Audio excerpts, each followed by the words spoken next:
Hi, good afternoon all of you.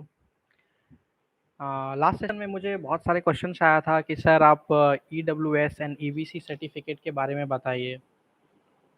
सो दोस्तों, मैं आज आपको ईबीसी एंड ईडब्ल्यूएस सर्टिफिकेट के बारे में डिटेल में बता देता हूँ। बेसिकली ईबीसी सर्टिफिकेट के लिए इनकेस आपको ईबीसी सर्टिफिकेट बनाना है तो आपको आपके पेरेंट्स का आइदर आईटीआर, रिटर्न या फिर सैलरी स्लिप लगेगा, जिसके हेल्प से आपका ईबीसी सर्टिफिकेट बन जाएगा। ईबीसी का जो क्राइटेरिया है उसमें आपका फैमिली इनकम 8 लाख से बिलो होना चाहिए और आपके पास Aadhaar card, PAN card, bank account details आपके नाम से होने चाहिए। आपके पेरेंट्स के नाम से आधार कार्ड, पैन कार्ड होना चाहिए। आप कैप राउंड से एडमिशन लिए हो तो ही आप ईबीसी के एलिजिबल हो। नॉन कैप है तो आप ईबीसी कैप राउंड आप नॉन कैप हो तो ईबीसी के लिए आप एलिजिबल नहीं हो सकते।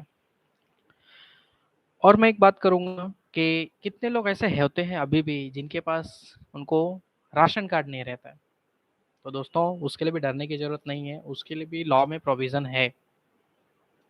आपको ज़्यादा कुछ करने की ज़रूरत नहीं है। आपको नियर बाय में आपका जो भी कोर्ट रहेगा, वहाँ पे जाके आपको 100 का स्टैम्प पेपर पे एक नोटरी करवा के ले लेना है कि मेरे पास राशन कार्ड नहीं है। आपके डैड के नाम से वो बनेगा नोटरी, और उसमें आपके पेरेंट्स के डिटेल एंड आपके डिटेल्स रहेंगे।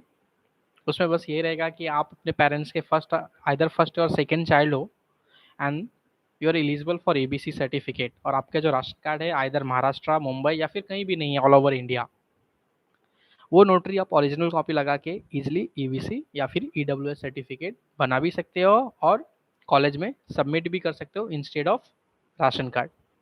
दोस्तों, मैं बात करूं ईडब्ल्यूएस सर्टिफिकेट का, बिकॉज ईडब्ल्यूएस सर्टिफिकेट अभी फिलहाल में बहुत ही कम लोग बना पा रहे हैं।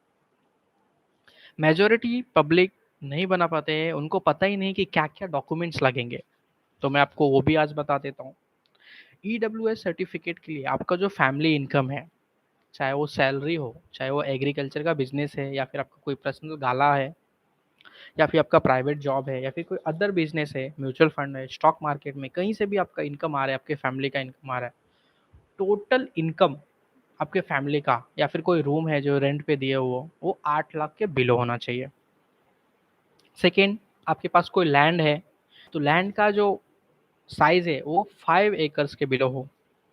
आप फ्लैट में रहते हो या फिर कोई रूम है जो आपके नाम से है, तो वो रूम का जो एरिया है, built up area, it should be lesser than 100 square feet. और आपको फॉर एग्जांपल रेजिडेंशियल प्रॉपर्टी है आइदर म्यूनसिपैलिटी में या फिर दूसरे जगह, इन केस आपने म्यूनसिपैलिटी को नोटिफाई किया हुआ है तो आपके पास 900 स्क्वायर फीट के बिलो आपका वो रेजिडेंशियल प्रॉपर्टी होना चाहिए। या फिर आपने म्यूनसिपल कॉरपोरेशन को, म्यूनसिपैलिटी को आपने नोटिफाई नहीं किया है, वहाँ उनके एजेंट या फिर उनके जो एडमिनिस्ट्रेटिव पर्सन है वो विजिट नहीं किए हैं, तो वो अप टू 1800 स्क्वायर फीट तक चल जाता है। दोस्तों, ये कुछ डॉक्यूमेंट्स है, ये कुछ रिक्वायरमेंट है फॉर ईबीसी सर्टिफिकेट के लिए। बट इन केस आपके पास ये सब डॉक्यूमेंट्स है या फिर आप ये अपने पेरेंट्स के थ्रू आप इसको कलेक्ट कर सकते हो, तो मैं आपको बोलूँगा डेफिनेटली आपको ईडब्ल्यूएस सर्टिफिकेट में जाना चाहिए। बिकॉज अभी जो ईडब्ल्यूएस का कोटा है वो 100% फुल नहीं हो रहा है। हर जगह ईडब्ल्यूएस का कुछ ना कुछ सीट अभी भी वैकेंट रह जाते हैं आफ्टर सेकेंड राउंड, और वो चले जाता है डायरेक्टली ओपन कैटेगरी में या फिर वो चले जाता है मैनेजमेंट ऑफलाइन एडमिशन में। तो आप इसको यूटिलाइज करो, आपको परसेंटेज का भी बेनिफिट मिलेगा।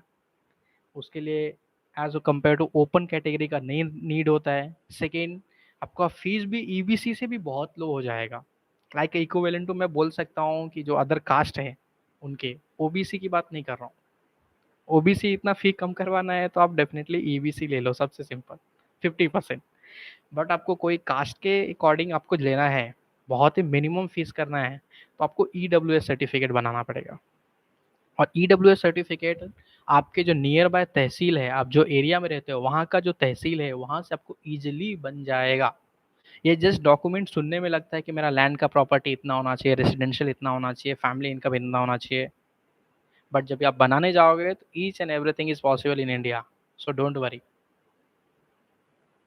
सेकेंड, इन केस आपका कोई एसटी, एनटी या जो भी आपका कोई कोटा है, उसमें आपको कुछ भी सर्टिफिकेट का इशू है तो उसको एज अर्ली एज बनाओ, बिफोर दिवाली बनाओ और उसके बाद उसको सबमिट करो एआरसी सेंटर में, एफसी सेंटर में।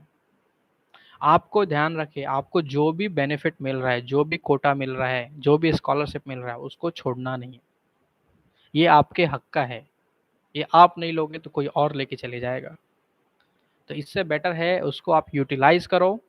थोड़ा जो भी भागना पड़ता है, जितने भी साहब से मिलने पड़ते हैं मिलो डेफिनेटली, बट जैसे भी होता है आप अपना सर्टिफिकेट बनाओ with in a given period of time.